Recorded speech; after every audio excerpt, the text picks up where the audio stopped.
নমস্কাৰ সকলোকে নতুন এটা ভিডিঅ'লৈ স্বাগতম জনালো। আজি মূলা শাকৰ এটা খাৰ শাক লৈ আহিছো, পিঠা দি বনোৱা খাৰ শাকৰ এটা ৰেচিপি লৈ আহিছো। আশা কৰো আপোনালোকে ভাল পাব চাই। খাৰ যদি এইদৰে বনাই খোৱা হয় খাবলৈ খুবেই সোৱাদ লগা হয়। তাৰ কাৰণে লৈছো মই মূলা পাত আৰু আলু দুইটাই লৈছো। আলু কম লৈছো, পাতখিনি বেছিকৈ লৈছো আৰু আলুটো সৰু সৰুকৈ কাটি ললো। আৰু মেইন বস্তু কেইটা হৈছে পিঠাগুৰি দি বনাম, যিহেতু পিঠাগুৰি লৈছো অকণমান, আদা নহৰু অকণমান লৈছো, বিশেষ একো লোৱা নাই। আৰু লগত লৈছো এইখিনি খাৰ বনাম, যিহেতু খাৰ অকণমান লৈছো, চ'দা খাৰ। মোৰ ওচৰত কলখাৰ নাই, সেইটো কাৰণে মই চ'দা খাৰ লৈছো। আৰু ইয়া লৈছো মান ধনিয়া। খাৰ শাক বনাবলৈ হ'লে চবচে ইম্পৰ্টেণ্ট বস্তুটোৱে হৈছে মান ধনিয়া। এফালেদি কেৰাহী এখন পাতি ল'লোঁ। কেৰাহীখনত অকণমান তেল দিছোঁ, বেছি দিয়া নাই। অকণমান তেল দি তেলখিনি গৰম হ'বলৈ দিলোঁ। আৰু বেছি যিহেতু খাৰ শাক বনাম, সেইটো কাৰণে তেল বেছি দিয়া নাই, অকণমান দিছোঁ। অকল এইখিনি মানে জাহ নিয়াবলৈ কাৰণে তেল কণ দিছোঁ। কেৰাহীখনত তেলখিনি অলৰেডি গৰম হৈ গ'ল। গৰম হৈ যোৱাত মই এতিয়া দি দিছোঁ এইখিনি ডাইৰেক্টলি যিখিনি মূলা আছিলে সেইখিনি মই দি দিছোঁ।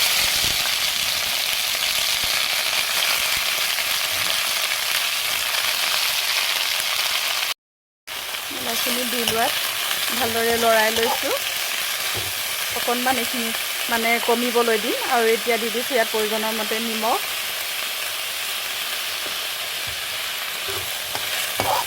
অকণমান সময় ঢাকি ৰাখোঁ। মূলাখিনি কমি গ'ল, জাহ গ'ল, মানে আধা সিজিলে বুলি ক'ব পাৰি। এতিয়া মই দি দিম ইয়াত প্ৰয়োজনৰ মতে পানী প্ৰথমতে অকণমান দি ল'ব পাৰি, যদি প্ৰয়োজন হয় পাছত আকৌ অকণমান দি ল'ব। যিহেতু খাৰ বনাম আৰু তাৰ লগত পিঠাগুড়ি এড কৰিম, সেইটো কাৰণে পানীটো অকণমান দৰকাৰ হয়। এতিয়া মই গৰম পানী দি লৈছোঁ, অলপ দি লৈছোঁ, পনীয়া কৰি লৈছোঁ। যিহেতু উতলিব,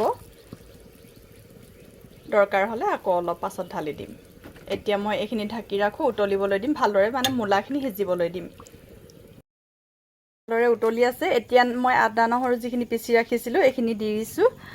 এতিয়া দি দিছোঁ যিখিনি খাৰ, চ'দা খাৰ লৈছিলোঁ, কলখাৰ দিব পাৰে, মোৰ ওচৰত নাই, চ'দা খাৰ দিছোঁ। এইখিনি দি দিছোঁ আৰু এতিয়া উতলিবলৈ দিম। দিয়াৰ পাছত অকণমান সময় উতলিবলৈ দিলোঁ।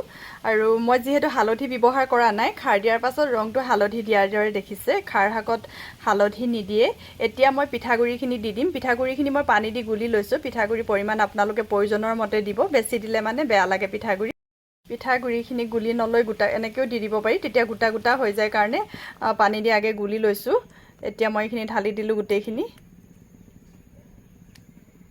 আৰু এতিয়া ইয়াক উতলিবলৈ দিম।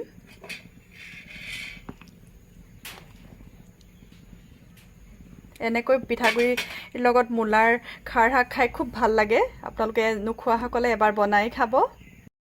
এটা সৰু অনুৰোধ, যদিহে মোৰ চেনেলৰ নতুন হয় চেনেলটো ছাবস্ক্ৰাইব কৰি কাষতে থকা বেলটো টেপি দিব, তেতিয়াহে নতুন নতুন নটিফিকেশ্যন আপোনালোকৰ মোবাইললৈ যাব। আৰু যদিহে ভাল লাগে ভিডিঅ'টো চাই লাইক, শ্বেয়াৰ আৰু কমেণ্ট কৰিবলৈ নাপাহৰিব। সিজি গ'ল। এতিয়া মই ইয়াত অৱশেষত মান ধনিয়া দি দিম। খাৰ শাকত যদি মান ধনিয়া দিয়া হয় বহুত ধুনীয়া এটা সুগন্ধ আহে, খাবলৈ খুবেই সোৱাদ লগা হয়। যিসকলে বনাই খায় তেওঁলোকে গম পাব, আৰু যিসকলে নাখায় তেওঁলোকে এবাৰ বনাই খাব। নৰ্মেলি যিটো ধনিয়া সেইটো দিব নালাগে, মান ধনিয়াটো দিব লাগে খাৰ শাক বনালে বিশেষকৈ। আৰু এতিয়া এইখিনি ৰেডি হৈ গ'ল, মই অফ কৰি ভিডিঅ'টো চাই কেনেকুৱা পালে জনাবলৈ নাপাহৰিব। আৰু শেষলৈকে চোৱাৰ বাবে বহুত বহুত ধন্যবাদ থাকিল। Bye bye.